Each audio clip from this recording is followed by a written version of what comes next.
दोस्तों, वीडियो शुरू करने से पहले आपसे एक छोटी सी मदद चाहिए। बब्बन तांत्रिक अपनी पहचान छिपाकर कहीं रह रहा है। सुना है उसने बाल भी रख लिए हैं और YouTube पर काम करता है, लेकिन उसे ढूंढने में बहुत ज़्यादा परेशानी हो रही है। तो आप मेरी मदद कीजिए। अपने फेवरेट यूट्यूबर्स के कमेंट सेक्शन में आपको बस एक छोटी सी लाइन लिखनी है, कहीं तुम बब्बन तांत्रिक तो नहीं? क्या तुम बब्बन तांत्रिक हो?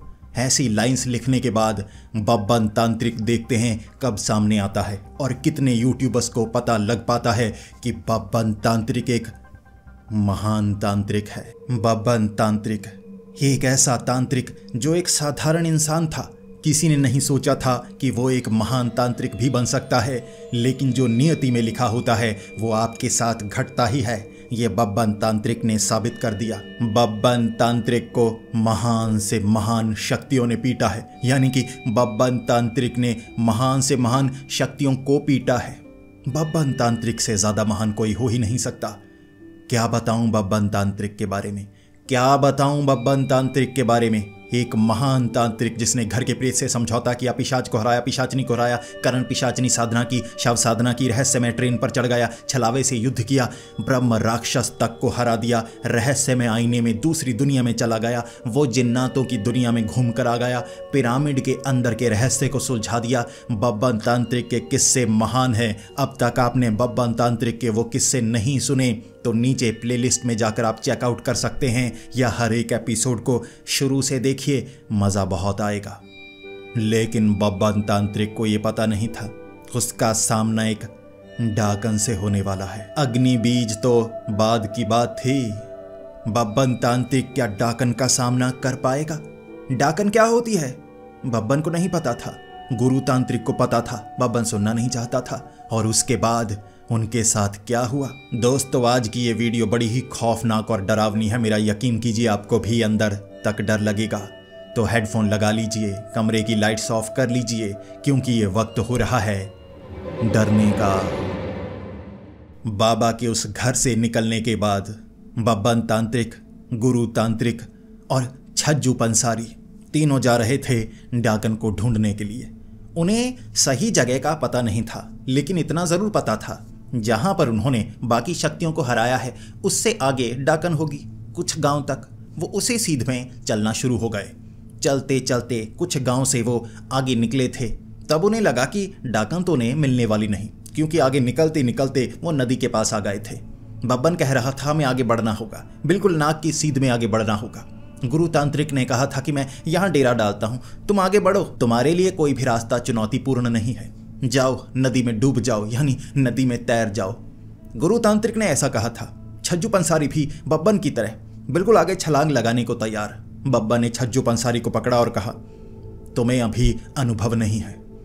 गुरु तांत्रिक की बातें बड़ी खौफनाक और खतरनाक होती हैं। समझना मुश्किल है, लेकिन जो भी करना है सोच समझ कर करना है। गुरु तांत्रिक आगे बढ़ने को कह रहे हैं तो सोच समझ कर आगे बढ़ना है। वहीं पर वो रुक गए। इसके बाद उन्हें कोई रास्ता नहीं मिल रहा। डाकन डाकन करते हुए कई जगह पूछा, लेकिन कहीं भी उन्हें डाकन नहीं मिली। इसके बाद गुरु तांत्रिक के पास एक ही रास्ता था। गुरु तांत्रिक ऐसे ऐसे करते जा रहे। बब्बन कह रहा मैंने तो कोई गलती की भी नहीं है, आप ऐसे चीज़ों को क्यों ढूंढ रहे हैं? गुरु तांत्रिक ने कहा 1 मिनट मुझे ढूंढने दो। छज्जू 1 मिनट एक पत्थर दो मुझे। छज्जू ने वो गोला पकड़ाया, वही धमाके वाला गोला। गुरु तांत्रिक को नहीं पता था, क्योंकि छज्जू पंसारी जो गोले बनाता था पत्थर की तरह बनाता था, धमाके होते थे। गुरु तांत्रिक ने ऐसे बब्बन के सर पर वो गोला मारा, धमाका हुआ, बाकी दोनों उड़ते हुए पीछे गए। बब्बन का सर लोहे का था, लोहे की टोपे के समान, तो बब्बन वहीं पर गिरा बेहोश।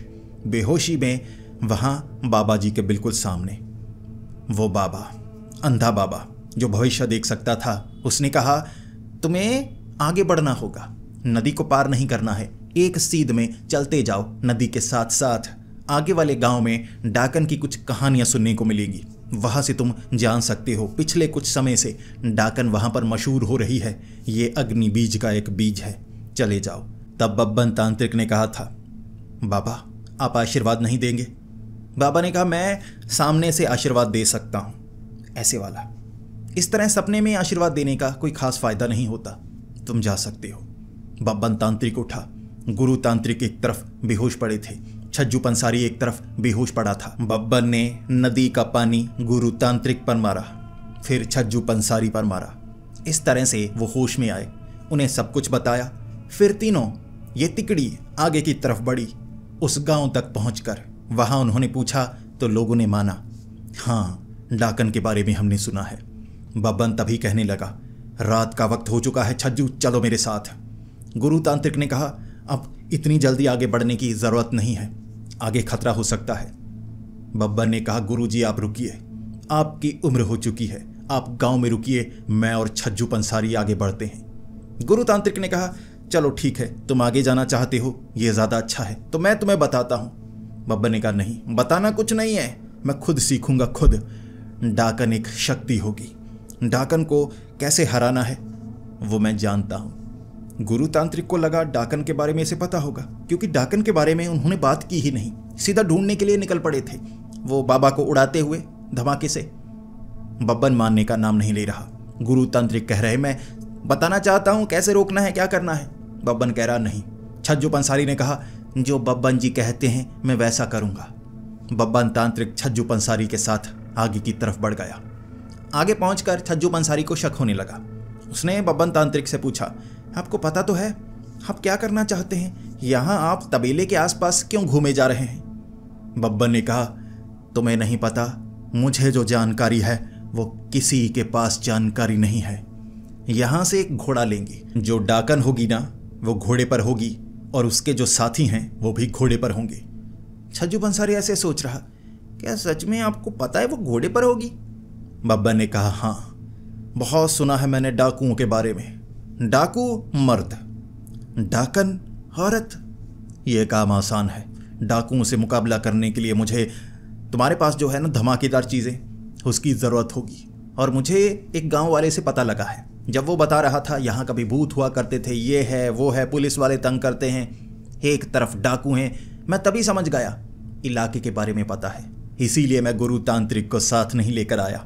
सीधा जाएंगे, डाकन को ख़त्म करेंगे या मनाएंगे, उसके बाद निकल आएंगे। और वैसे भी ये जो लड़कियां हैं मुझसे जल्दी पट जाती हैं। छज्जू पंसारी ऐसे बब्बन की तरफ देख रहा। बब्बन तांत्रिक नाम सुना है, ये बड़े कमाल के होंगे, तरीके अलग हैं। दोनों के पास एक एक घोड़ा नहीं था, खच्चर थे। वो जो तबेले में खच्चर रखे हुए थे, गांव वाले खच्चरों के ऊपर ना ऐसे सब्जियां वगैरह रख के शहर में बेचने के लिए जाते थे। घोड़े उन्हें नहीं मिले, खच्चर जरूर मिल गए। छज्जू पंसारी ने पूछा था, खच्चर तेज भाग नहीं सकते, अगर डाकू हमारे पीछे पड़ गए भागेंगे कैसे? बब्बन ने कहा, भागना कौन चाहता है, हम डट कर मुकाबला करेंगे, और मुकाबला वो करता है जो महान होता है। ऐसे दोनों खच्चर लेकर काली पहाड़ी के पीछे पहुंचे।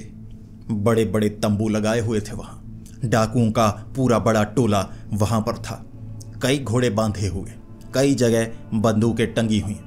तब बब्बन को लगा, सीधे जाकर इनसे बात करता हूं, ये मेरे बारे में जानते होंगे। छज्जू पंसारी को ऊपर खड़ा कर दिया। बब्बन काली पहाड़ी से नीचे उतरकर डाकुओं के टोले के बीच में गया रात के वक्त। वहां जाकर कहने लगा, बाहर निकलो, बाहर निकलो, बात करनी है, बड़ी खतरनाक बात है, दुनिया को बचाने वाली। डाकू छलांगे लगाते हुए बाहर की तरफ निकले। बब्बन को जैसे ही देखा, बब्बन कहने लगा, तुम में से तुम्हारा सरदार कौन है? बस इतना कहा था उन्होंने, पकड़ा, उल्टा लटकाया, एक डंडे के ऊपर ऐसे उल्टा लटका दिया। नीचे आग जलाने लगे, कहने लगे इसे भून कर खाने में मजा आएगा, वैसे भी बहुत समय से शिकार नहीं किया। बब्बन उल्टा लटका हुआ। इतनी इज्जत देने की क्या जरूरत थी? आप मेहमान को इस तरह से उल्टा लटका कर उसकी पूजा करने लगे हैं, इससे अच्छा है कि बस मुझे इंसान समझें, यहाँ पर खड़ा कर दे 2 पाँव पर, उसके बाद मैं बस बात करना चाहता हूँ। वो जो डाकू थे ना, डाकुओं का सरदार आया, वो बब्बन के सामने। वो तो सीधा खड़ा था, बब्बन ऐसे उल्टा। बब्बन तब कह रहा, आपको लंगोट पहन लेना चाहिए था, आपकी धोती थोड़ी ऊपर की तरफ है। वो जो डाकुओं का सरदार ऐसे ढांकते हुए नीचे, अबे क्या देख रहा है, तेरा ध्यान गलत जगह क्यों जा रहा है? बब्बन ने कहा, आपने टांगा ही उल्टा है, और सामने आकर खड़े हो गए। बोल कुछ रहे नहीं हैं, मुझे लगा कुछ दिखाना चाहते हैं, मैं तो देख रहा था कोई और चीज़ होगी, आप तो ऐसे खड़े हैं। तब वो डाकुओं का वो जो मुखिया था ना, उसने बब्बन को सीधा खड़ा किया, कहने लगा इसे जलाएंगे बाद में, भूनेंगे बाद में, ये तो समझें, आखिर ये तांत्रिक जैसा दिखने वाला अजीब सा इंसान यहाँ करने के आया है। डाकू ने बब्बन को खड़ा किया, फिर बब्बन से पूछने लगे, यहाँ बताओ क्या करने आए हो। बब्बन ने सीधी सीधी बात की, बात घुमाई नहीं। बब्बन ने कहा, मैं डाकन से मिलना चाहता हूँ, निकालो डाकन कहाँ है। सभी के सभी डाकू ऐसे देखने लगे। डाकन?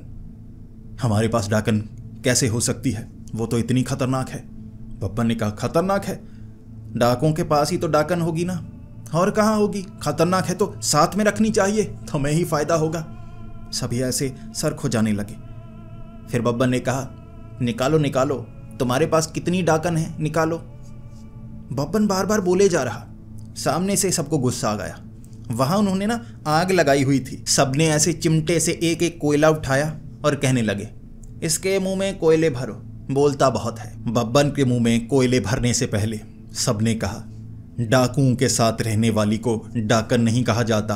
डाकन एक शब्द है, एक शक्तिशाली डायन जैसी, लेकिन उससे थोड़ी अलग एक प्रेतनी, उसे डाकन कहा जाता है। और यहाँ पर डाकन का आतंक है, इसीलिए डाकू भी झुंड में रहते हैं, और तुम डाकन को ढूंढने के लिए यहाँ पर आए हो।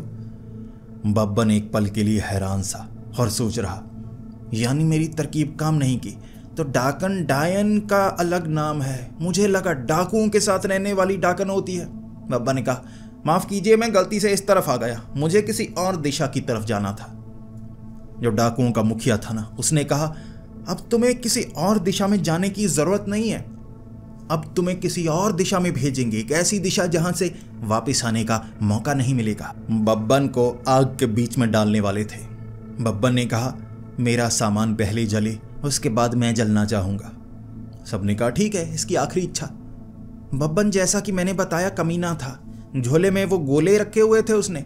जैसे ही झोले वाले गोले कुछ डाकुओं ने आग में डाले, धमाकों की आवाज, वो डाकू उड़ते हुए ऐसे जा रहे। बब्बन भागा बाहर की तरफ। वो डाकू, क्योंकि उनका तो वो कबीला था, डेरा था, सभी तंबुओं को आग लग गई।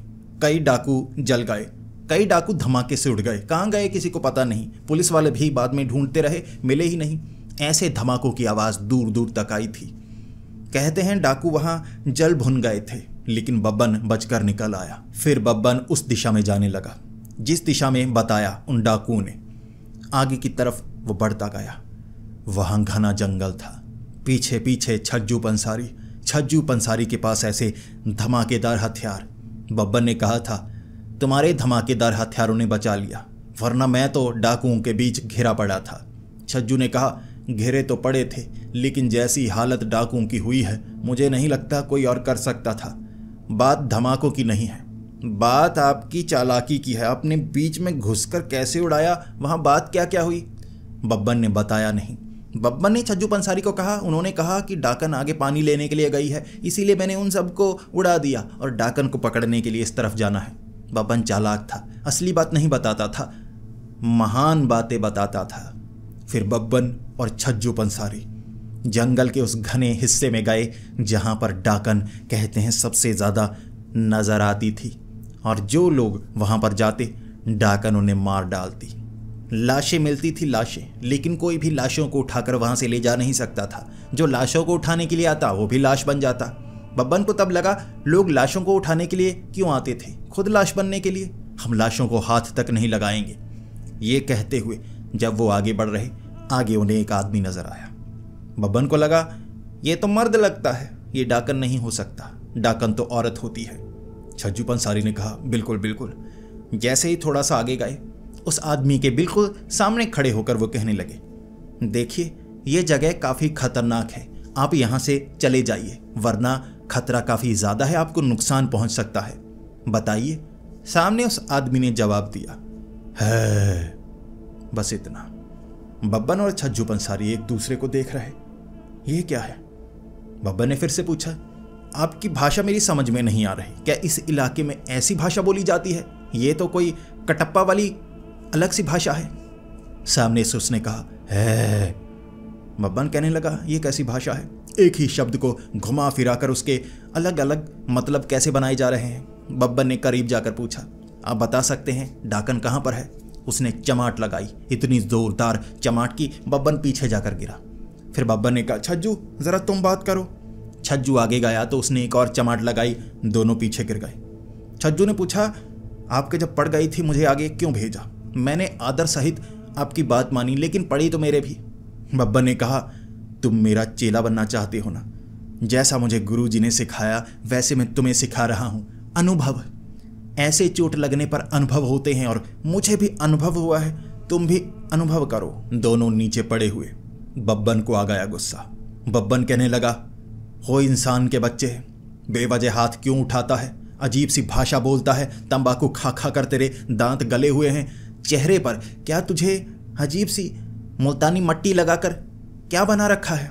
खुद बनाया है या तेरी पत्नी ने ऐसे मेकअप किया है? उसका एक ही जवाब था, है। बब्बन नीचे छलांग लगाकर उठा और कहने लगा, लगता है तुम भी कोई महान इंसान हो। सामने से उसका वही जवाब, है। बब्बन आ गया गुस्से में। बब्बन ने एक गोला निकाला, मारा उसके पैर के पास। पैर जलने लगा। उसे कोई दर्द नहीं हुआ। वो आगे बढ़ रहा बब्बन तांत्रिक और छज्जू पंसारी को पकड़ने के लिए। बब्बन को लगा इसे तो दर्द नहीं हो रहा, ये एक लाश की तरह क्यों महसूस हो रहा है? वैसे भी यहाँ जो आता है मारा जाता है, हो सकता है उस डाकर ने यहाँ लाशें बना रखी हों। तभी बब्बन की नज़र पड़ी एक झाड़ियों से निकलते हुए बच्चे पर। उस बच्चे की उम्र होगी 8 से 10 साल, लेकिन वो भी एक लाश की तरह। ऐसे कई लाशें थी वहाँ पर। छज्जू तो वहाँ से पीछे की तरफ भाग निकला। बब्बन हिम्मत वाला था। बब्बन किसी से डरता नहीं था। बब्बन कभी भागता नहीं था। बब्बन वहीं पर खड़ा होकर कहने लगा, एक भी कदम तुम में से किसी ने आगे बढ़ाया ना, मैं उसे छोड़ूंगा नहीं। उन्होंने आगे बढ़ाया। बब्बन छोड़ नहीं सकता था, इसीलिए बब्बन ने पकड़ने की कोशिश की। उन्होंने भी पकड़ लिया। चमाटे मुक्के बब्बन के पड़ रहे। बब्बन चीखे मार रहा, छज्जू बचाओ मुझे, छज्जू बचाओ मुझे। छज्जू बहुत दूर था। छज्जू कैसे बचाता? छज्जू तो खुद को बचाने के लिए पूरी तरह से तैयार था। इसके बाद बब्बन के पास झोले नहीं थे, वो तो आग में जला दिए, धमाके हो गए ना। बब्बन के पास कुछ भी ऐसा नहीं था जिससे वो उन्हें रोक पाता। बब्बन के पास मंत्र थे। बब्बन मंत्र बोलने लगा, हाथ से धुआं निकला। जैसे जैसे एक एक लाश के सर के ऊपर हाथ लगाया, वो लाशें गिरने लगी। उनके ऊपर काला जादू किया गया था। लाशों को जिंदा किया गया था। जिंदा लाशों को दोबारा मारने का तरीका बब्बन को आता था। बब्बन के एक एक मुक्के पड़ रहे। बब्बन साथ में सर पर हाथ लगा रहा। दृश्य सोचिए कैसा हुआ होगा। एक तरफ हिंसक ज़ॉम्बी जैसे वो इंसान, दूसरी तरफ एक संत के समान बब्बन जो आशीर्वाद दे रहा। बब्बन ने सबको ऐसे लाश बना दिया। फिर बब्बन उठा, खुद को झाड़ा, फिर थोड़ा सा हाई हाई हाई, कई जगह चोट लगी थी उसे। फिर बब्बन ने एक तरफ से छड़ी निकाली, ऐसे टहनियाँ तोड़ी, फिर नीचे पड़े हुए पटैक पटैक पटैक। सालों बहुत पीटा, बहुत पीटा, खुद तो मर गए। बब्बन ने अपना गुस्सा जब निकाला, फिर बब्बन पीछे की तरफ आया। बब्बन छज्जू पंसारी को ढूंढना चाहता था। छज्जू पंसारी मौजूद नहीं। बब्बन चलता गया, गांव तक पहुंचा। गांव में गुरु तांत्रिक के पास छज्जू पंसारी पूरी घटना का वर्णन दे रहा कि बब्बन तांत्रिक मारे गए होंगे। वहां तो ज़ॉम्बीज़ आ गए थे, मुर्दे आ गए थे। बब्बन तांत्रिक शहीद हो गए। गुरु तांत्रिक ने कहा था, नहीं, ऐसा नहीं हो सकता, वहां सब मर जाएंगे, धरती बीच में से टूट जाएगी, उस दिन भी बब्बन जिंदा होगा, बब्बन नहीं मरता। तभी गुरु तांत्रिक ने कहा, वो देखो आ रहा है। हमेशा ऐसा होता है, चाहे मुश्किल जैसी भी हो, सामने नर्क का शैतान आ जाए, बब्बन फिर से बचकर आ जाता है। मैंने खुद मारने की कोशिश की है, यानी कि मतलब मेरी आंखों के सामने वो मरते मरते बचा। गुरु तांत्रिक ने ऐसे कहा। छज्जू पंसारी को ऐसे शक होने लगा, आपने कुछ कहा मारने की कोशिश? तभी गुरु तांत्रिक ने कहा, चुप चुप चुप, बब्बन आ गया, अगर उसे सुनाई दिया ना हम दोनों को मार डालेगा। छज्जू पंसारी चुप, गुरु तांत्रिक चुप। सामने से बब्बन ऐसे ऐसे ऐसे करता हुआ आ रहा, कह रहा खतरा बहुत है, वहां तो जिंदा लाशें घूम रही हैं। गुरुजी, एक एक लाश को मैंने नीचे की तरफ लिटाया, मुझे कोई साथी चाहिए था, आपको पता है ना, 2 हों तो ज़्यादा अच्छा होता है। गुरु तांत्रिक ने कहा, वो तो ठीक है बब्बन, 2 हों तो ज़्यादा अच्छा होता है, लेकिन मुझे पता है पिटता ज़्यादातर दूसरा है, तुम अकेले गए इसलिए ज़्यादा तुम पिटे हो ना। बब्बन ने कहा, गुरुजी चलिए, छज्जू को सिखाने में समय लग रहा है, मुझे कोई साथी चाहिए आप जैसा, बहुत ज्ञानी। आपको पता था ना डाकन क्या होती है? गुरु तांत्रिक ऐसे देख रहे। बब्बन, बताने की कोशिश तो मैंने भी की थी। बब्बन कह रहा, वो बात नहीं है, मुझे पता लग गया, आपको नहीं पता, डाकुओं से मैं पता करके आया हूं। छज्जू पंसारी ने सारी बात बता दी थी। गुरु तांत्रिक कह रहे, हाँ वो तो मुझे पता है, डाकू डाकन, वहाँ क्या क्या हुआ मैं जानता हूँ। बच्चे को बेवकूफ़ बनाया है, मुझे बेवकूफ़ नहीं बना सकता। उसके बाद बब्बन तांत्रिक और गुरु तांत्रिक एक तरफ जाकर थोड़ी सी प्यार से बातें करने लगे। थोड़ी प्यार भरी बातें करते करते दूसरी तरफ से देखने में लग रहा था दोनों लड़ रहे हैं, लेकिन ऐसा ही था उनका प्यार। कई बार एक दूसरे पर हाथ उठा दिया करते थे, लेकिन हाथ तो उठ जाता है ना, जब किसी को गले लगाना हो तो हाथ उठ जाता है। भले ही उनके हाथ ऐसे नहीं ऐसे ऐसे उठते थे, लेकिन हाथ ही तो उठते थे गले लगाने के लिए। बस वो प्यार उन्होंने कुछ समय किया, फिर दोनों तैयार और कहने लगे चलो आगे मुकाबला करके आते हैं। छज्जू कहने लगा मैं भी साथ चलता हूँ। उन्होंने कहा नहीं छज्जू, आगे खतरा बहुत ज़्यादा होगा। डाकन कोई छोटी मोटी शक्ति नहीं होती, भयानक शक्ति होती है और 2 जन वहाँ जा सकते हैं, 3 के लिए मुश्किल होगा। छज्जू पंसारी पीठ के बल रोने लगा, नहीं नहीं मुझे जाना है, मुझे जाना है। बब्बन ने तब कहा तो ऐसा करते हैं, मैं तुम्हें लेकर जाता हूँ। सबसे पहले डाकुओं के पास, शुरुआत वहाँ से करनी होगी। छज्जू ने कहा नहीं, वो तो आते जले हुए हैं, गुस्से में होंगे, वो तो मार डालेंगे। बब्बन ने कहा बिल्कुल, तुम्हें वहाँ से शुरुआत करनी होगी। छज्जू ने कहा वो ठीक है, मैं ऐसा करता हूँ, औषधियाँ बनाता हूँ, आप जख्मी हो जाएंगे, औषधियाँ बनाता हूँ। छज्जू पंसारी को वहीं पर उन्होंने रोक दिया। गुरु तांत्रिक और बब्बन तांत्रिक महान जोड़ी आगे बढ़ने के लिए तैयार थी। उसी जगह पहुंचे, पेड़ों के ऊपर चढ़ गए। नीचे से लाशें घूम रही। लाशें ऐसी थीं कि उन्हें कोई एहसास नहीं, है करते हुए वहां से गुजर रहे, कभी इधर कभी उधर। गुरु तांत्रिक ने बब्बन को कहा बब्बन लाशें भरी पड़ी हैं, लगता है वो डाकन बहुत शक्तिशाली है। और डाकन डायन की तरह ही होती है, शक्तियाँ थोड़ी अलग होती हैं, डाकन ज़्यादा ताकतवर होती है। उसके बाद बब्बन तांत्रिक और गुरु तांत्रिक पेड़ पर ही चढ़े हुए। नीचे कई ज़ॉम्बीज़, लाशें जिंदा ऐसे घूम रहीं। बब्बन ने झोले से मसाले निकाले, नया झोला लेकर आया था, मसाले निकाले, ऐसे मारे एक के ऊपर, आग लग गई उसे। बाकी ज़ॉम्बी आए देखने के लिए, वो सब देखकर हैरान थे, एक ज़ॉम्बी, एक लाश कैसे जल रही है। दोनों बब्बन तांत्रिक और गुरु तांत्रिक ऊपर से खुश। जो नीचे लाशें थी ना, एक लाश जल रही, वो खत्म हो रहा, बाकी गुम्बरो करते हुए उसके इर्द गिर्द घूमते जा रहे, अजीब सा नाच कर रहे थे। बब्बन भी ऊपर नाच देखने लगा। बब्बन का मन करने लगता था, जब कहीं कोई डांस होता, कोई गाना गा रहा होता, बब्बन का मन मचलने लगता। गुरु तांत्रिक ने रोका, बब्बन रुको। बब्बन रुकता नहीं था। बब्बन ने कहा ये तो कार्निवल चल रहा है, मुर्दों का कार्निवल, उन्हें पता नहीं लगेगा, चलिए। बब्बन बीच में गया, बब्बन भी नाचने लगा। बब्बन ने जानबूझकर ना अपना कंधा टेढ़ा कर लिया, ऐसे आंखें नीचे की तरफ कर ली, घूम करने लगा। जब एक लाश पूरी जल गई, उनका नाच खत्म हुआ। बब्बन को छुआ तक नहीं उन्होंने, इधर उधर घूमने लगे किसी को ढूंढते हुए। बब्बन भी इधर उधर वैसे ही मुंह टेढ़ा करके घूमने लगा। फिर गुरु तांत्रिक के पास आकर कहने लगा यही तरीका है, मुर्दों के पास मुर्दों की तरह रहेंगे, भावना रहित, इस तरह उन्हें पता नहीं लगेगा, चलिए मुर्दे बनकर ढूंढते हैं। गुरु तांत्रिक भी बब्बन तांत्रिक की तरह करते हुए वहां घूम रहे। जैसे ही कोई मुर्दा करीब आता उसे शक होता, बब्बन तांत्रिक कह देता सामने से वो भी जवाब देता आगे बढ़ जाते। इस तरह से जंगल में बस है की आवाजें आ रही थी। आगे बढ़े, तब वो एक गुफा तक पहुंचे। ऐसा गुफा का मुआना जहां पर 4-5 वैसे ही ज़ॉम्बीज़ खड़े हुए, हाथों में भाले लिए। ऐसा लग रहा था जैसे वो दरबान हो, गुफा के दरबान 4। जैसे ही बब्बन है करता हुआ आगे गया, एक वैसे ही ज़ॉम्बी को बब्बन ने कहा उसने कहा बब्बन को पीछे जाना पड़ा। फिर गुरु तांत्रिक गए, एक दरबान के पास, कहने लगे उसने कहा गुरु तांत्रिक पीछे। गुरु तांत्रिक ने कहा, बड़े अश्लील शब्द से कहा कि बब्बन ने कहा फिर आगे जाने का कोई फायदा नहीं, ये हमें आगे जाने नहीं देंगे, हमारे पास एक और रास्ता है। पहले तो बाकी ज़ॉम्बीज़ को दूर भेजते हैं, 4 को हराने के लिए हमें बस इनके माथे पर आशीर्वाद देना है। गुरु तांत्रिक ने कहा हम तो इनके माथों पर आशीर्वाद देंगे, इनके भाले चलाने के जो तरीके हैं इनके आशीर्वाद कहीं और पर होंगे। फिर बाकी ज़ॉम्बीज़ के लिए दूर उन्होंने गोले फेंके, बाकी सारी लाशें है करती हुई उस तरफ गई, चारों दरबान गुफा के सामने। बब्बन तब करीब गया, एक ज़ॉम्बी आगे आकर कहने लगा बाकी तीनों भी बब्बन ने कहा, 1 मिनट बात सुनो, मैं अंदर नहीं जाना चाहता, बस बात करनी है। वो करता हुआ आगे आया। बब्बन ने सर पर हाथ लगाया, ढेर। दूसरा आया, बब्बन ने ढेर कर दिया। 2 को गुरु तांत्रिक ने ढेर किया, चारों नीचे।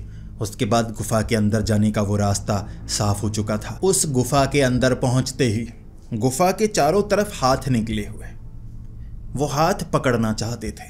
जैसे ही बब्बन आगे गया, वो टांगों को पकड़ रहे, और जो ऊपर की तरफ से हाथ निकले हुए थे ना, वो ऐसे यो ऐसे आंखों में यो कर रहे, ऐसे ऐसे मारने की कोशिश। पकड़ नहीं रहे थे, ऊपर से आंखों में ऐसे मारने की कोशिश। बब्बन ने इसे सर कर दिया, 2-3 की उंगली ऐसे टेढ़ी हो गई, लेकिन वो जैसे लाशों की बाजुएं थी। चारों तरफ गुफा में बाजुएं, उनसे आगे निकलने में उन्हें परेशानी हो रही। लेकिन बब्बन ऐसे मसाले लेकर आया था जिसमें गंधक थी। बब्बन ने मसाले ऐसे बिछाए, आग लगा दी। गुफा के अंदर ऐसे गोल गोल आग लगी हुई। गुरु तांत्रिक ने कहा, बब्बन तुमने आग तो लगा दी, अब इस आग में हम जाएंगे कैसे? ये तो कोयले पर चलने के समान है। बब्बन ने कहा, गुरुजी मेरी बात तो मानिए, जलन का एहसास नहीं होगा हमें, चलिए भागते हुए निकलते हैं। मैंने देखी हैं कई वीडियोस, ऐसे नीचे ना कोयले बिछा दिए जाते हैं, भगवान का नाम लो और उस पर चलना शुरू कर दो, जलन ज़रा भी नहीं होती। ये भी साधारण सी आग है, भगवान का नाम लेते हैं और आगे निकलते हैं। जैसे ही दोनों भागे, भगवान का नाम उन्होंने लिया था, लेकिन आग तो आग होती है ना, थोड़ी सी जलन हुई, हाई हाई हाई करते हुए वहाँ से निकले। कई जगह जलने के निशान। वो तो ज़ॉम्बीज़ के हाथ थे ना, वो तो जल रहे, जितने जले, हड्डियां बची, हड्डियां गर्म हो चुकी, वो ऐसे चमाटे मार रहे, हड्डियों से चमाटे। बब्बन की पीठ पर, गुरु की पीठ पर, ऊपर कुछ पहना नहीं था तो हाथ ऐसे छपे हुए। आग से आगे निकले तो गालियां निकाल रहे, पीछे से भद्दे भद्दे इशारे किए थे हाथ से। आप समझ सकते हैं कैसे भद्दे भद्दे इशारे किए उन्होंने, हाथ जल गए। फिर वो गुफा में आ गए। उस गुफा में कई जगह जड़ें निकली हुई जो पकड़ने की कोशिश कर रही, कई जगह पानी, कई जगह भूल भुलैया, घूमकर वो वहीं पर आ जाते। बब्बन तांत्रिक और गुरु तांत्रिक को पता था इससे ज़्यादा खौफनाक और खतरनाक सामना किसी शक्ति से उनका नहीं हुआ है। आखिर ये डाकिन कैसी है, देखी तक नहीं, और इतना मुश्किल रास्ता। कई जगह पेड़ों को काटा, कई जगह वो पानी से, दलदल वाले पानी से ज़ॉम्बी निकलता, वो आशीर्वाद देकर माथे पर मसाला रगड़ते नीचे भेज देते। कई जगह दलदल में वो धंसने लगते। वहाँ पर हाथ जो निकले हुए थे ना, उन्होंने कई हाथों को ऐसे निकाला, वो हाथों को जैसे दीवार पर चिपका देते। जब कहीं एक गुफा में नीचे दलदल थी, वो घुसने लगे, हाथ उनके पास था, झोले से हाथ निकाला, एक तरफ दीवार पर चिपका दिया, फिर उस हाथ को पकड़कर ऐसे ऐसे बचे थे उस गुफा में बब्बन तांत्रिक और गुरु तांत्रिक। इस तरह वो गुफा का मुश्किल रास्ता उन्होंने तय किया। आगे पहुंचे, एक बड़ा सा दरवाज़ा, और उसके आगे खड़ा एक अजीब सा ज़ॉम्बी लाश थी या वो जिंदा था, किसी को नहीं पता। बब्बन उसके करीब गया और कहने लगा, है। उसने जवाब दिया, भाग्या यहाँ से, बताता हूँ तुझे। वो बब्बन को चमाट मार के पीछे गिराना चाहता था, बब्बन पहले ही पीछे हो गया। बब्बन कहने लगा, ऐसी चमाटे बहुत खाई हैं, मारने की कोशिश मत करना। उसने कहा, आ तेरी तो मैं बताता हूँ, मार के दिखाता हूँ। गुरु तांत्रिक ने कहा, बब्बन रुक जाओ, वो मार सकता है, वैसे भी हट्टा कट्टा है, ज़ॉम्बी नहीं है की आवाज़ें मत निकालो। इसके बाद बब्बन ने कहा, हमें आगे जाने दीजिए, आप जो भी हैं डाकन तो नहीं लगते, वैसे आप तो मर्द लगते हैं, औरत नहीं हैं। उसने कहा, मैं डाकन नहीं हूँ, मैं पहरेदार हूँ इस दरवाजे का। पीछे वाला वो घर है डाकन का, ज़मीन के नीचे। अंदर जाने का पूरा रास्ता तुमने तय कर लिया, लेकिन दरवाजे के आगे जा नहीं सकते। यहाँ से मैं सिर्फ सांपों को ही आगे जाने देता हूँ, इंसानों को नहीं। गुरु तांत्रिक ने बब्बन की तरफ देखा, बब्बन ने गुरु तांत्रिक की तरफ देखा। दोनों ने छलांग लगाई कि इसे पकड़ेंगे, खाली हाथ है ना, सर पर हाथ लगाना है, मंत्र पढ़ने हैं और इसे लाश बना देंगे। बब्बन जैसे ही उसके सर पर गया, बब्बन को लगा था गुरु तांत्रिक भी छलांग लगाकर उसे पकड़ेंगे। गुरु तांत्रिक ने छलांग लगाई, एक दीवार पर पैर रखा, जैसे स्टंट मारते हैं ना, ऐसे पैर रखा, घूम कर ऐसे नीचे हुए और कहने लगे, वाह वाह, स्टंट हो गया। बब्बन ने सर पर हाथ रखा था, उसे कुछ नहीं हुआ, मंत्र पढ़े। वह कहने लगा, ये क्या था? बब्बन ने कहा, आशीर्वाद देने के लिए आया, देखो तुम्हारे जैसा हट्टा कट्टा पहले कभी नजर नहीं आया, मुझे लगा आशीर्वाद देता हूँ, मैंने तुम्हें आशीर्वाद दिया, बुरा मत समझना। उसने कहा, बिल्कुल बुरा नहीं समझूंगा, नीचे तो उतरो। बब्बन जैसे ही नीचे उतरा, उसने कहा, तुमने मुझे आशीर्वाद दिया है, मैं भी तुम्हें आशीर्वाद देना चाहूँगा। बब्बन ने ऐसे नीचे की तरफ सर किया। जो इंसान है वो हाथ से आशीर्वाद देते हैं क्योंकि हम पॉजिटिव एनर्जी हैं। ऐसे शैतान पैरों से आशीर्वाद देते हैं क्योंकि वो नेगेटिव एनर्जी है। उसने पैर ऐसे मारा बब्बन की टांगों के बीच। बब्बन ऐसे बब्बन घुटनों के बल। गुरु तांत्रिक ने पैरों से पकड़ा, खींच कर पीछे। गुरु तांत्रिक कहने लगे, ये क्या था? बब्बन को मारने की कोशिश क्यों की? उसने कहा, मारने की कोशिश नहीं की, मारना होता बड़ी आसानी से मार देता। इसने आशीर्वाद दिया तो मैंने भी आशीर्वाद दिया। इंसान हाथों से देते हैं, हम पैरों से देते हैं। बब्बन को आया गुस्सा। बब्बन छलांग लगाकर लड़ने के लिए गया। 2 चमाटे बब्बन ने मारी, 1 चमाट उसने मारी। उसे तो कुछ नहीं हुआ। बब्बन के सर पर ऐसे निशान छप गया, ऐसे हाथ बाहर की तरफ निकला, मांस ऊपर की तरफ फूल गया था। बब्बन के लोहे के टोपे पर भी उसके हाथ का ऐसा असर। बब्बन फिर पीछे आया। गुरु तांत्रिक ने कहा, इससे आगे निकलना असंभव के समान लगता है। न मंत्रों का असर पड़ता है, न बातों से फंसाया जा रहा है, क्या करें? बब्बन ने कहा, एक तरीका है मेरे पास। बब्बन जमीन पर लेट गया। सामने वो देख रहा कि ये क्या कर रहा है। गुरु तांत्रिक भी ये क्या कर रहा है। बब्बन ने ऐसे हाथ पीछे की तरफ किए। बब्बन ऐसे ऐसे जमीन पर लौटता हुआ उसके पैरों के पास। उसने कहा, ये क्या कर रहे हो? बब्बन ने कहा, मैं सांप हूं, सांप बोलते नहीं, मुझसे बात मत करो, जाने दो मुझे। ऐसे ऐसे करता हुआ वो ऊपर से ऐसे देख रहा और फिर गुरु तांत्रिक की तरफ देखा। ये क्या है? गुरु तांत्रिक ने ऐसे, मुझे भी नहीं पता, अब तक मुझे भी समझ में नहीं आया। बब्बन नीचे से, पीछे हटो, दरवाजा खोलो, मैं सांप हूं, मुझे जाने दो। वो इतना कंफ्यूज था, उसे समझ में नहीं आया। दरवाजा उसने खोला, ऐसे सोच रहा, मैं करूं क्या? ये सांप बना हुआ है, क्या है ये? दरवाजा खोलकर बब्बन आ गए। फिर बब्बन कहने लगा, तुम अंदर नहीं आ सकते, तुम अंदर नहीं आ सकते। गुरुजी आइए, सांप की श्रेणी में पहुंचकर हम इधर आ सकते हैं।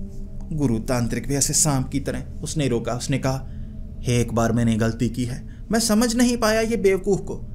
तुझे नहीं जाने दूंगा बूढ़े, तुझे नहीं जाने दूंगा। उसने गुरु तांत्रिक को उठाया, पटक करके नीचे मारा, फिर से पटक करके मारने लगा। उसने ऐसे उठाया, बब्बन अंदर था। बब्बन ने टांग पकड़ी गुरु की, ऐसे खींचा अंदर की तरफ। फिर बब्बन कहने लगा, तुम हमें नुकसान नहीं पहुंचा सकते, तुम अंदर नहीं आ सकते। बब्बन ने दरवाजा बंद किया। गुरु तांत्रिक को देखा, गुरु तांत्रिक बेहोश। काफी समय हिलाकर गुरु तांत्रिक को होश में लाया। गुरु तांत्रिक जैसे ही उठे, गुरु तांत्रिक की सांसें ऊपर की ऊपर। कहने लगे, वो क्या? सामने एक बड़ी कुर्सी पर एक भयानक औरत बैठी थी। इतनी भयानक, इतनी भयानक, चेहरे से जैसे केंचुए सांप निकल रहे हों, बाल ऐसे हिल रहे, दांत बड़े बड़े थे, ऐसे कुंडली बजी हुई जैसे मूंछें होती है ना, उसके दांत थे ऐसे। सामने से हंस रही, कह रही, लोग मौत से दूर जाने की कोशिश करते हैं, तुम मुश्किलों में घिरते घिरते खुद मौत तक पहुंच आए हो। आओ तुम्हें मारूं, बताओ कैसे मारूं? तड़पा कर मारूं, जला कर मारूं, दफना कर मारूं, या तुम्हारा सूप बनाऊं? बब्बन ने कहा, मौत तो तुम्हारी होगी, हमारी नहीं होगी।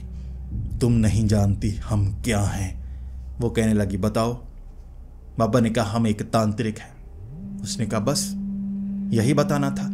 इतना हाइप करके फिर ये तांत्रिक, बस यही? मुझे लगा पता नहीं क्या कोई सुपरमैन आया है। बब्बन कहने लगा, बातें मत करो, सीधा युद्ध करो। उसकी बाजू ऐसे लंबी हुई जैसे रबर की तरह। डाकन थी ना शक्तिशाली, ऐसे मारी चमाट दोनों को। ऐसे बीच में पहुंचकर चमाट मारी थी ऐसे बब्बन के, फिर उल्टी वाली चमाट गुरु तांत्रिक के। दोनों ऐसे दीवारों पर टकराए। फिर उठे गुरु तांत्रिक बब्बन के पास आकर, ये तो बड़ी ताकतवर है, डाकन को रोकने के लिए डायन की तरह इसकी शक्तिशाली चीज को तोड़ना होगा। बब्बन ने तब देखा, वो जो डाकन थी उसके पास एक छड़ी पड़ी, दोनों तरफ एक छड़ी। बब्बन ने कहा, 2 छड़ियां, आधी आधी शक्ति छड़ियों में है। बब्बन ऐसे गया मसाले मारता हुआ। उसने मुक्के मारे, बब्बन को मारने की कोशिश की। बब्बन ने एक छड़ी ली, तोड़ी, दूसरी ली, तोड़ता हुआ कहने लगा, तुम शक्तिहीन हो गई, अब देखो मैं तुम्हारे साथ क्या करता हूं। वो कुर्सी से खड़ी हुई, कहने लगी, पता है मुझे, डायनों की शक्ति लकड़ी में होती है, इसीलिए डायनें मारी जाती हैं। मैं डाकन हूं, डाकन। बताऊंगी नहीं मेरी शक्ति किस में है, अब दिखाती हूं तुम्हें। बब्बन को सर से पकड़ा, ऐसे लटकाया, ऐसे ऐसे सर किया बब्बन का। गुरु तांत्रिक को पकड़ा, ऐसे लटकाया, दोनों के सर ऐसे ऐसे, फिर दोनों के सर टक टक 2 बार मारे। दोनों बेहोश हो चुके थे। फिर दोबारा टक टक दोनों को होश में लाया, फिर सामने खड़ा कर दिया और कहने लगी, वो देखो काढ़ा, उसमें इंसान की चमड़ी बाकी है, बस इंसान की चमड़ी डाल दूं, उसके बाद वो काढ़ा तैयार हो जाएगा। बब्बन ने झोले से एक गोला निकाला। गोला निकालते ही कहने लगा, ये लीजिए, आपके लिए फल लेकर आए हैं, आपके लिए अच्छे वाला फल, ताकि अगर हम आपको हरा ना पाएं तो आपसे संधि कर पाएं। वो एक पल के लिए सोचने लगी, सच में? उसने वो गोला मुंह में डाला, चबाया। बब्बन कहने लगा, तू गई। मुंह बंद कर लिया। ऐसे धमाका हुआ, रबर की तरह मुंह फूला, फिर से साधारण आकार में। फिर कहने लगी, बड़ा धमाकेदार फल लेकर आए हो, कहाँ से बनवाया? मुझे तो इसके स्वाद से पता लग रहा है ये गुज्जू पंसारी के परिवार से किसी ने बनाया है। सुना है उसका एक बेटा भी है, अब बड़ा हो गया होगा, छज्जू पंसारी। स्वाद तो वैसा लग रहा है जैसे उसने बनाया हो। बब्बन पीछे, गुरु पीछे, दोनों देख रहे। ये तो बड़ी चालाक है, बड़ी समझदार है, मारी नहीं जा सकती, अब क्या करें? बब्बन ने ऐसे नीचे देखा और फिर कहने लगा, गुरु जी एक ही रास्ता है, प्रचंड प्रलय का रास्ता। सामने वो सोचने लगी, पता नहीं क्या करने वाला है। बब्बन पीछे की तरफ भागा, गुरु तांत्रिक उसके पीछे पीछे। लेकिन वो जो डाकन थी ना, उसने वो जो दरवाज़ा था उसे शक्ति से बंद कर दिया, काला काला सा हो गया, दरवाजे से बाहर नहीं जा सकते थे। बब्बन तांत्रिक भागने में तेज था, लेकिन इस बार उसके पास तरीका नहीं, भागेगा कैसे? दरवाज़ा तो बंद हो गया। गुरु तांत्रिक भी दरवाजे के पास, फिर पीछे मुड़े, कहने लगे, आज लगता है मौत है। मंत्र पढ़ लिए, धमाके कर लिए, मसाले डाल दिए, इसे मारा नहीं जा सकता। वो अपने दांतों को निकाल निकाल कर मार रहे, जैसे तीर मारे जाते हैं ना, ऐसे वो दांतों को मार रही है। ऐसे जहां पर उसका दांत पड़ता, कई जगह जमीन काली हो जाती, कई जगह धमाके होते, नए दांत आते उसके। डाकन थी शक्तिशाली, दांतों से वार करती थी। तब बब्बन ने कहा, मुझे अलग अलग शक्तियों से याद करके सोचना होगा कैसे उन्हें हराया था। गुरु तांत्रिक कहने लगे, बब्बन जल्दी सोचो। बब्बन नीचे झुका, गुरु तांत्रिक को लगा कोई मंत्र बोलने वाला है। बब्बन ने ऐसे पत्थर उठाया, ऐसे घुमा के मारा वो जो डाकन थी उसके सर पर। एक बार के लिए डाकन के भी दर्द हुआ। डाकन कहने लगी, ये क्या, अचानक बिना सोचे मार दिया? बब्बन पत्थर उठा उठा कर मार रहा। वो कह रहे, इससे कोई फायदा नहीं होगा। उसका दांत आता, बब्बन का पत्थर आता, टक। उसका दांत आता, बब्बन का पत्थर, टक। धमाके हो रहे। गुरु तांत्रिक देख रहे, ये क्या, ये तो बड़ा अजीब सा सीन है। फिर बब्बन ने ऐसे पत्थर मारे। गुरु तांत्रिक को लगा, पत्थर तो मैं भी मार सकता हूँ। गुरु तांत्रिक की नज़र थोड़ी सी कमज़ोर हो गई थी, निशाने पक्के हुआ करते थे, अब कुछ समय से निशाने नहीं लग रहे, क्योंकि बब्बन अजीब अजीब हरकतें करता था, तो आंखों पर कई बार उंगलियां पड़ चुकी, तो अच्छे से नजर नहीं आ रहा था। गुरु तांत्रिक ने पत्थर उठाया, डाकन इस तरफ थी, इस तरफ पत्थर, ऐसे मारा। पत्थर ऐसे दीवार से टकरा कर नीचे गिरा। डाकन का चेहरा उतर गया था। डाकन ऐसे भागती हुई गई उस तरफ। तब बब्बन ने कहा, कुछ तो है उस तरफ, डाकन डर क्यों रही है? डाकन कहने लगी, मुझ पर वार करो, मुझ पर। इस तरह इधर उधर वार क्यों कर रहे हो? बब्बन ने उस तरफ पत्थर मारने शुरू कर दिए। उसने वहां पर एक आईना था जिसे खुद से ऐसे लिपटा कर छिपा लिया। बब्बन पत्थर मारे जा रहा। डाकन कह रही, रुक जाओ रुक जाओ, सीधे सीधे मुझसे युद्ध करो, ऐसे छिप छिप कर मेरी चीज़ों को क्यों तोड़ रहे हो? बब्बन तब सामने खड़ा हो गया और कहने लगा, आओ, मैं तुमसे युद्ध करना चाहता हूं। तुमने मुझे ललकारा है तो सीधा हम मलयुद्ध करते हैं, मलयुद्ध। वो सामने आई और कहने लगी, तुम बहादुर हो, बहुत बहादुर हो। अगर मैंने तुम्हें मारा तो इज्जत से मारूंगी, बिना दर्द के। सच में तुम तो बहादुर हो। जैसे ही वो आईने को छोड़कर सामने आई, बब्बन ने हाथ पीछे रखा था। बब्बन ने ऐसे पत्थर निकाला और कहने लगा, फंस गई। ऐसे पत्थर मारा उस आईने पर, आईना चकनाचूर। सामने वो जो डाकन थी ना, वो भी आईने की तरह टूट कर ऐसे नीचे गिरी, फिर जुड़ने की कोशिश कर रही। बब्बन गया पत्थर से, वो जो आईना पड़ा था ना, ऐसे चूरा बनाने लगा, ऐसे मार मार के, तेरी शक्ति आईने में, तेरी शक्ति आईने में। गुरु तांत्रिक ऐसे पत्थर लेकर बब्बन मार भी डाली। वहां डाकन खत्म हो गई। उसकी शक्ति आईने में थी। हर डायन या डाकन की शक्ति किसी न किसी शक्तिशाली चीज में होती है, छिपा कर रखती है। ज्यादातर जो डायनें होती हैं वो छड़ियों का इस्तेमाल करती हैं, वो चोटी के अंदर कुछ पहने हुए होती हैं, वो टोपी पहनती है, काले कपड़े पहनती हैं, उसमें शक्ति होती है। उसे जलाओ, उसे तोड़ दो या ख़त्म कर दो, उससे वो डायने मारी जाती हैं। डाकन चालाक थी, आईने के अंदर शक्ति छिपाई थी और ये डाकन आईने से मुर्दों को जिंदा करती थी। उसमें ताकत थी, खुद भी शक्तिशाली थी, आईना दूर रखती थी। कोई घर में ही आ गया तो मुसीबत हो गई, आईना टूटा, डाकन मर गए, सारी लाशें वगैरह जो मुर्दे थे बाहर, खत्म। उसके बाद गुरु तांत्रिक ने बब्बन तांत्रिक को गले से लगाया। गले से लगाने के बाद वहाँ कुछ चीज़ें पड़ी थी। बब्बन ने कहा कुछ लेकर चलते हैं, विजय हुए हैं, बाबा के सामने रखेंगे, कहेंगे डाकन को हरा दिया देखिए, और थोड़ी अपनी तरफ से बातें जोड़ देंगे। गुरु तांत्रिक ने कहा ऐसा ही तो हम महान बने हैं। बब्बन भी हंसा, गुरु भी हंसे। इसके बाद वहाँ और भी कई चीज़ें थीं, जैसे आंखें मर्तबानों में रखी हुई, औरतों के बाल रखे हुए। इसके बाद वहाँ एक किताब पड़ी थी, अजीब सी किताब। बब्बन ने वो किताब उठाई, उस पर अजीब से निशान बने हुए। बब्बन ने सोचा बाद में पढ़ेंगे। बब्बन ने किताब उठा ली। गुरु तांत्रिक ने वहाँ से कुछ और शक्तिशाली चीज़ें थी, पत्थर वगैरह चमकदार, वो उठा लिए। घर में लगाऊंगा चमकदार पत्थर, मारूंगा ये लोहे वाला पत्थर, इसके सर पर मारूंगा। गुरु तांत्रिक ऐसे उठाकर देखकर बब्बन की तरफ सोच रहे, लोहे का टोपा, ये लोहे का पत्थर लगता है, ऐसे ऐसे करके देख रहा है, टूटेगा तो नहीं, नहीं इसके सर पर मार सकता हूँ। बब्बन दूर से, चलिए गुरुजी ये क्या पत्थरों को उठा रहे हैं? गुरु तांत्रिक ने बताया नहीं।